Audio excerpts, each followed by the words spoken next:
Uma provocação pública e debochada acaba de romper o silêncio e atinge diretamente a cúpula do Flamengo em um momento de extrema tensão. O clima esquentou nos bastidores e o movimento de mestre por trás dessa disputa por um campeão do mundo vai te deixar em choque. Fala, nação, é isso mesmo que você viu. Pai de Gerson afronta BAP e a verdade sobre Thiago Almada e Cebolinha. Se você é Flamengo e quer a verdade que ninguém te conta, está no lugar certo. Já se inscreve agora, porque o que está acontecendo nos bastidores é monumental. Hoje você vai descobrir o que realmente está por trás do deboche do pai de Gerson contra a presidência, o detalhe estruturante que define se o Flamengo entra ou não no leilão por Thiago Almada e a decisão final sobre o futuro de Everton Cebolinha no Ninho. Cronometrei até 5 minutos para cada notícia, então esmaga o like e vem comigo. O clima nos bastidores do Ninho do Urubu acaba de sofrer um abalo sísmico que vem diretamente das tribunas de Minas Gerais. Segundo informações apuradas pelos principais portais e confirmadas pelo clima de tensão que se instalou na Gávea neste sábado, dia 10, o pai e empresário do Gerson, o Marcão, decidiu abrir uma ferida que muitos acreditavam estar cicatrizada. O problema aqui não é apenas uma brincadeira de rede social, é uma afronta pública à autoridade máxima do Flamengo, o presidente BAP. O mistério que paira no ar é como essa relação, que já foi marcada por negociações de valores monumentais, pode afetar o ambiente do clube em um ano onde a união deveria ser a nossa maior estratégia. Estamos falando de um imbróglio que envolve egos, dinheiro e o futuro de um dos maiores ídolos da nossa história recente. O pilar de veracidade que sustenta essa polêmica está cravado nas palavras de quem manda no clube e na resposta silenciosa, porém barulhenta, de quem cuida da carreira do jogador. Para entender o deboche atual, precisamos resgatar o que o presidente BAP disparou publicamente durante o período mais crítico das negociações de renovação. Propusemos para o Gerson uma renovação, mas o atleta Marcão não aceitou ainda. O atleta Gerson gostou e o atleta Marcão achou pouco. Temos que saber nos adequar e lidar com esse tipo de personalidade. Essa fala do presidente, tratando o empresário com o termo irônico de atleta, foi o estopim vergonhoso para o que vimos agora. Marcão, de forma estratégica e provocadora, apareceu na estreia do Cruzeiro usando uma camisa personalizada com o nome Atleta Marcão.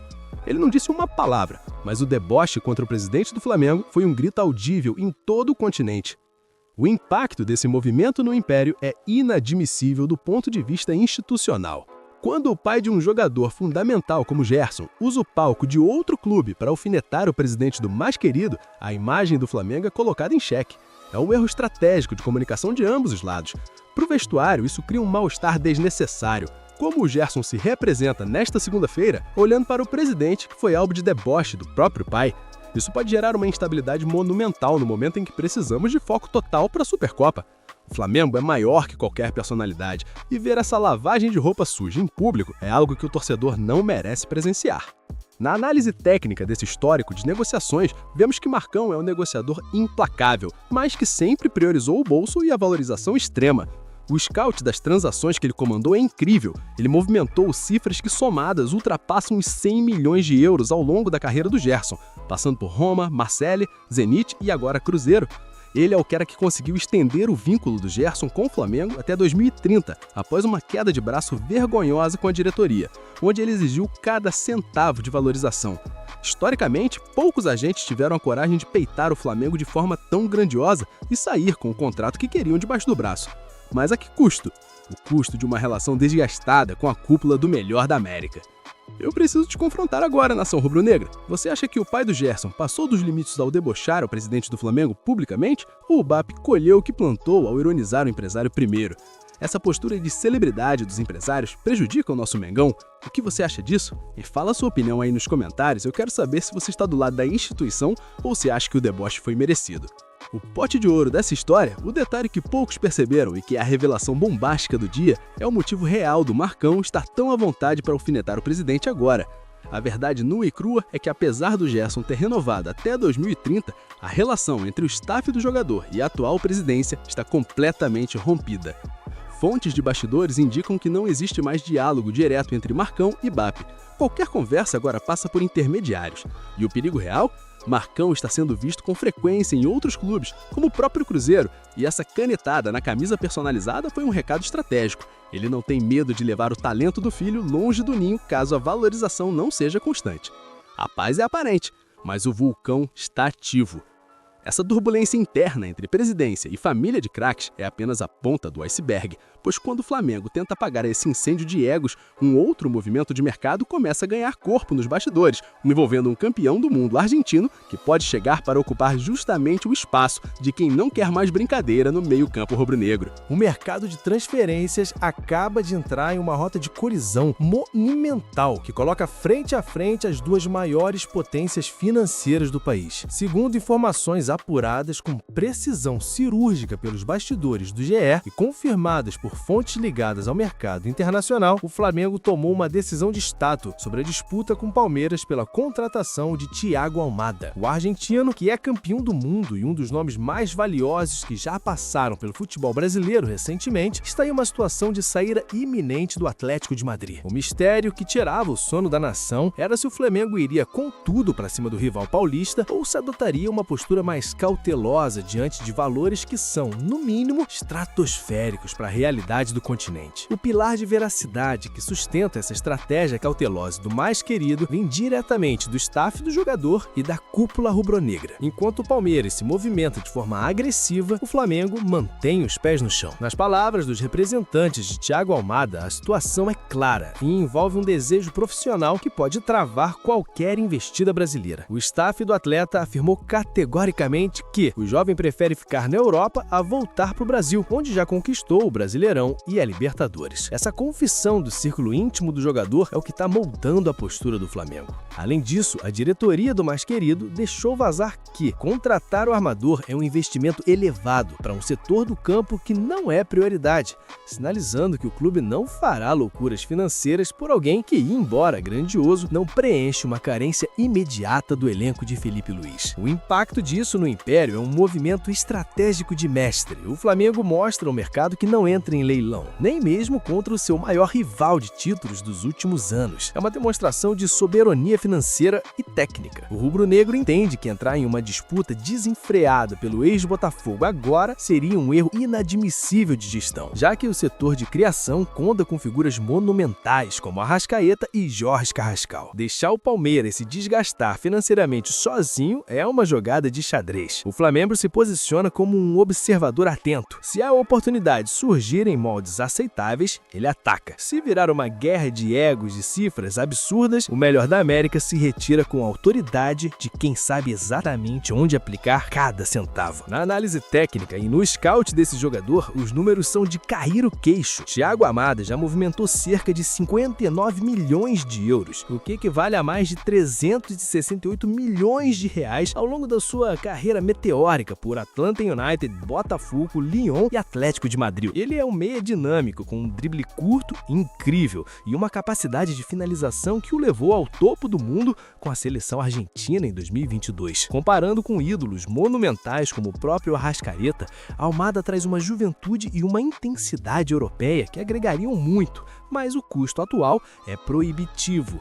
20 milhões de euros por apenas 50% dos direitos econômicos é um investimento de 125 milhões de reais por metade de um jogador que não é titular absoluto na equipe de Diego Simeone na Espanha. E eu preciso parar agora e confrontar você que vive o Flamengo 24 horas por dia. Você acha que o Flamengo tá certo em não entrar em leilão com Palmeiras pelo Thiago Almada, ou o rubro-negro deveria contratar o argentino custe o que custar para não deixar o rival se reforçar? O que você acha dessa postura da diretoria de priorizar o caixa em vez de dar um chapéu no Palmeiras? Me fala a sua opinião aí nos comentários, que eu quero ver o termômetro da nação sobre esse investimento milionário. O pote de ouro, a revelação bombástica que define essa negociação, é o valor final que o Atlético de Madrid está exigindo para liberar o meia agora em janeiro. O Flamengo já sabe que o clube espanhol não aceita menos do que o valor de mercado integral e à vista, algo que o Palmeiras está tentando parcelar. A decisão oficial do Flamengo é uma espera estratégica. O clube avalia entrar na disputa sem se comprometer apenas se os valores caírem ou se o jogador sinalizar que aceita reduzir suas exigências salariais para voltar para o Brasil. A verdade nua e crua é que o Flamengo não vai dar o prazer ao Palmeiras de inflacionar o mercado. Se Almada vier para o Brasil, será nos termos do melhor da América, ou não será. Essa postura firme e gelada da diretoria na mesa de negociações mostra que o foco está em manter o equilíbrio de um elenco que já é grandioso, preferindo investir em estruturas de longo prazo do que em aventuras de curto prazo. E por falar em investimento em estrutura e futuro, um dos nossos atacantes mais experientes acaba de tomar uma decisão incrível fora das quatro linhas, provando que o DNA rubro-negro de revelar talentos está esperando até quem ainda está no auge da carreira. E se você acha que o foco total do elenco está apenas nas quatro linhas para 2026, o que está por trás deste próximo movimento estratégico é um divisor de águas que mostra a força da marca Flamengo indo além do futebol. Enquanto a diretoria define o futuro de astros e negociações milionárias, um dos nossos atacantes mais experientes decidiu tomar uma atitude incrível que mexe com o futuro do esporte no Nordeste. Segundo informações do GE e confirmadas pelos bastidores da Prefeitura de Maracanaú, o atacante Everton Cebolinha está investindo pesado na construção de um centro de treinamento monumental em sua cidade natal, no Ceará. É um projeto estratégico para revelar novos talentos, mas que carrega uma carga enigmática sobre o que o jogador planeja para os seus próximos passos de carreira, já que seu contrato com o melhor da América se aproxima de um momento crítico. O pilar de veracidade dessa notícia vem do próprio jogador, que durante suas férias não ficou parado. Cebolinha confessou seus planos de forma aberta. Viemos visitar o terreno onde vamos inaugurar, neste ano, o centro de treinamento voltado para revelar atletas. Dar oportunidades para os moleques da região. Sabemos que tem muito craque escondido aqui, esperando apenas por uma oportunidade, que possamos revelar novos talentos. Essas palavras do atacante, ditas ao lado do prefeito Roberto Pessoa, mostram um lado grandioso do atleta. O impacto disso no Império é direto. Temos um jogador focado em deixar um legado, mas o mistério é saber se esse foco está dividido com seu rendimento do Ninho do Urubu. É um movimento estratégico de mestre para sua vida pessoal, mas o torcedor quer saber se ele terá a mesma intensidade incrível para buscar a titularidade em 2026. Na análise técnica e no scout do Cebolinha, vemos um jogador que terminou 2025 em alta, mas que viveu um ano de instabilidade inadmissível para quem custou o que ele custou. Comparando historicamente com outros pontas que brilharam no Flamengo, ele ainda precisa de uma sequência monumental para se consolidar como inquestionável. Ele foi usado como moeda de troca na negociação frustrada por Caio Jorge com o Cruzeiro, o que mostra que a diretoria não o vê mais como intocável. Com contrato até dezembro de 2026, a situação é vergonhosa se pensarmos que, a partir do meio do ano, ele pode assinar um pré-contrato de graça com rivais como Grêmio, Fluminense ou até o próprio Cruzeiro, que já demonstraram interesse. A revelação final, o pote de ouro que você precisa saber, é sobre a renovação. O Flamengo estuda oferecer uma extensão de contrato para não perder o investimento, mas Cebolinha já deu entrevistas pedindo mais minutos. O desfecho oficial é que ele se reapresenta amanhã, dia 12, e terá uma reunião estratégica com Felipe Luiz para definir seu papel no elenco. O jogador quer garantias de que será peça fundamental, e o centro de treinamento que ele está construindo é o plano B perfeito, caso sua jornada no maior do continente chegue ao fim precocemente. A verdade nua e crua é que os próximos meses definirão se Cebolinha será um ídolo monumental ou apenas um investimento que não deu o retorno esperado. Muitos me perguntaram, e a verdade é uma só, sobre a afronta do Marcão, pai do Gerson, contra o presidente BAP, e seu reflexo de uma gestão de egos que o Flamengo precisa podar imediatamente. O Gerson é o nosso capitão, um jogador incrível, mas a instituição está acima de qualquer deboche de empresário. A diretoria precisa ser implacável para que esse clima vergonhoso de alfinetadas não contamine o vestiário na véspera da Supercopa.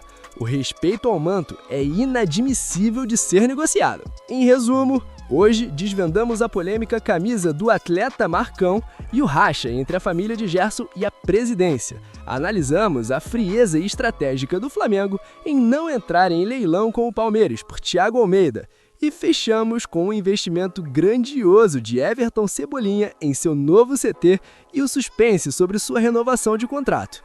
Segura aí, 5 segundos importantes. Chega de mentiras no seu feed. Eu trago a verdade nua e crua, porque o maior da América exige respeito. Se inscreve agora para não ser enganado por aí. Você tá com a verdade ou com a mentira?